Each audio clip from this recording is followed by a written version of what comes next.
आज़ादी के कम ही समय में भारत ने विश्व के विकसित देशों के साथ अपनी मौजूदगी दर्ज कराई। भारत ने भी दिखा दिया कि वो किसी से भी कम नहीं है, लेकिन वैश्विक स्तर पर कई देशों ने अपनी कूटनीतिक चालों के जरिए उसके पर कतरने की कोशिश की है, फिर चाहे वो अमेरिका हो, चीन हो या फिर पाकिस्तान हो। भारत के दुश्मन इन देशों ने सदैव भारत के विकास में अड़ंगा डालने का प्रयास किया है और कई जगहों पर ये कामयाब भी रहे हैं। इन्होंने कभी नहीं चाहा कि भारत उनके साथ वैश्विक स्तर पर अपनी उपस्थिति दर्ज कराए। भारत पर पीछे से वार करने वाले देश हमेशा से उससे भयभीत रहे, तभी तो उन्होंने इसे एनएसजी में शामिल ना होने पर एड़ी चोटी का जोर लगा दिया और तरह तरह के हवाले देने लगे। आज हम आपको बताने जा रहे हैं ऐसे ही कुछ देशों के बारे में जो भारत के दुश्मन के तौर पर सामने आए हैं। पहले नंबर पर है अमेरिका। सब जानते हैं कि अमेरिका अपने फायदे के लिए कुछ भी कर सकता है। वो शुरू से ही भारत का धुर विरोधी रहा है। उसे ऐन मौकों पर भारत से अपना पल्ला झाड़ते हुए भी देखा गया है।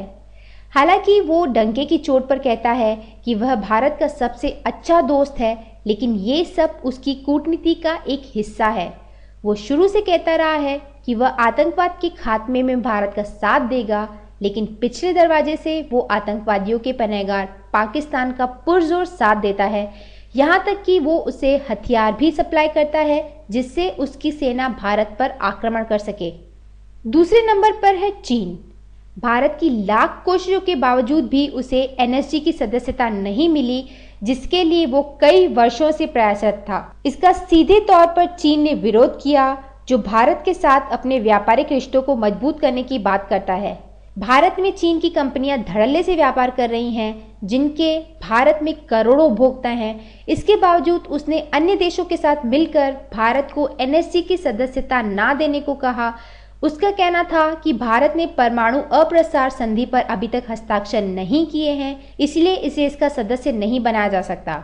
हालांकि इसके बाद उसने सफाई देते हुए कहा कि अमेरिका का उस पर दबाव था, जिसके चलते उसने ये कदम उठाया।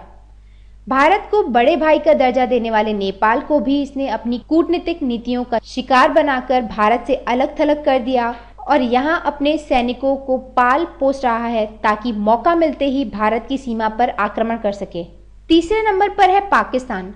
आतंकियों को सपोलों की तरह पाल पोस कर बड़ा करने वाला पाकिस्तान भारत से ही निकलकर भारत को ही आंखें दिखाता है। 1993 मुंबई बम ब्लास्ट का मुख्य आरोपी दाऊद इब्राहिम लश्कर तैयबा, जैश मोहम्मद जैसे आतंकवादी संगठनों को अपने देश में शरण देने वाला पाकिस्तान अपने आप को पाक साफ कहता है।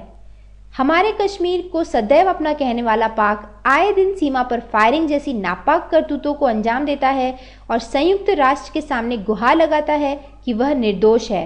ये सब भारत की ओर से पहल का नतीजा है, जबकि सच वो भी जानता है और संयुक्त राष्ट्र भी। चौथे नंबर पर है तुर्की। तुर्की के रिश्ते शुरू से ही भारत के लिए तीखे रहे हैं और वो हर मौके पर केवल भारत का विरोध करता ही दिखा, फिर चाहे वो 1971 की पाकिस्तान भारत की लड़ाई हो या फिर एनएसजी मामला हो। उसने हमेशा पाकिस्तान का समर्थन किया, जबकि पाकिस्तान कई मौकों पर गलत भी रहा। पांचवें नंबर पर है इंग्लैंड। आपको ये नाम जानकर काफी आश्चर्य होगा, लेकिन अंग्रेजों ने हम पर पहले भी राज किया है और आज भी वो राज ही कर रहे हैं। बड़े ही कूटनीतिक तरीके से ये लोग भारत को नीचा दिखाते हैं। एक तरफ अमेरिका और इंग्लैंड हाथ मिलाते हैं और दूसरी तरफ ये आतंक का साथ देने वाले देश को मदद करते हैं। तो ये थे भारत के दुश्मन देश। इस तरह से भारत को आज समझना होगा कि जिसे हम दोस्त समझ रहे हैं, असल में वो भारत के दुश्मन हैं। वक्त आने पर यही देश के साथ विश्वासघात करने में भी माहिर हैं। आज हर हिंदुस्तानी को इन भारत के दुश्मनों की सच्चाई पता होनी चाहिए। तो अगर ये वीडियो आपको अच्छा लगा तो इसे लाइक करें और ज़्यादा से ज़्यादा शेयर करें, ताकि ज़्यादा से ज़्यादा लोग जान पाएँ कि हमारे देश के असल में दुश्मन हैं कौन। तो अगर आप इस तरीके के वीडियो और देखते रहना चाहते हैं तो हमारे चैनल को ज़रूर सब्सक्राइब करिए। मिलते हैं हमारे अगले वीडियो में, तब तक के लिए धन्यवाद।